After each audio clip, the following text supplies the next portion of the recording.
بسم الله الرحمن الرحيم. فيهما عينان تجريان، فبأي آلاء ربكما تكذبان؟ فيهما من كل فاكهة زوجان، فبأي آلاء ربكما تكذبان؟ متكئين على فرش بطائنها من استبرق، وجنى الجنتين دان، فبأي آلاء ربكما تكذبان؟ فيهن قاصرات الطرف لم يطمثهن إنس قبلهم ولا جان، فبأي آلاء ربكما تكذبان؟ كأنهن الياقوت والمرجان، فبأي آلاء ربكما تكذبان؟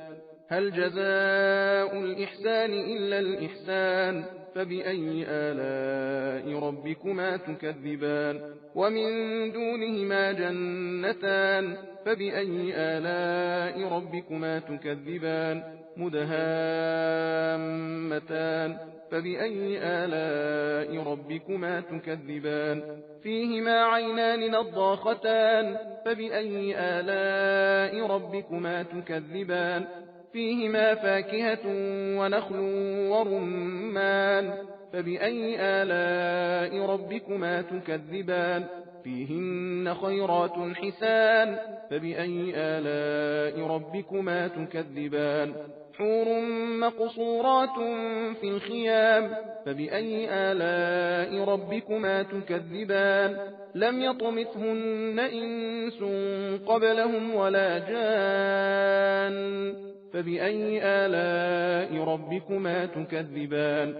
متكئين على رفرف خضر وعبقري حسان، فبأي آلاء ربكما تكذبان؟ تبارك اسم ربك ذي الجلال والإكرام.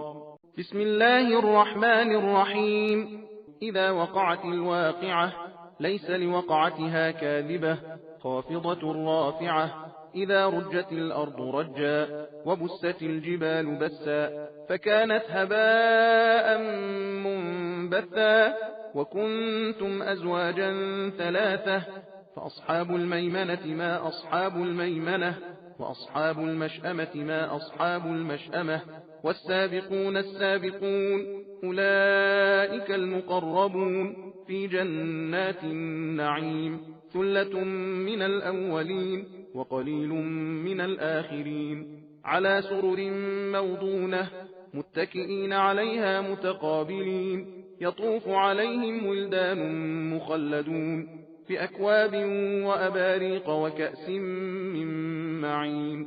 لا يصدعون عنها ولا ينزفون. وفاكهة مما يتخيرون، ولحم طير مما يشتهون، وحور عين.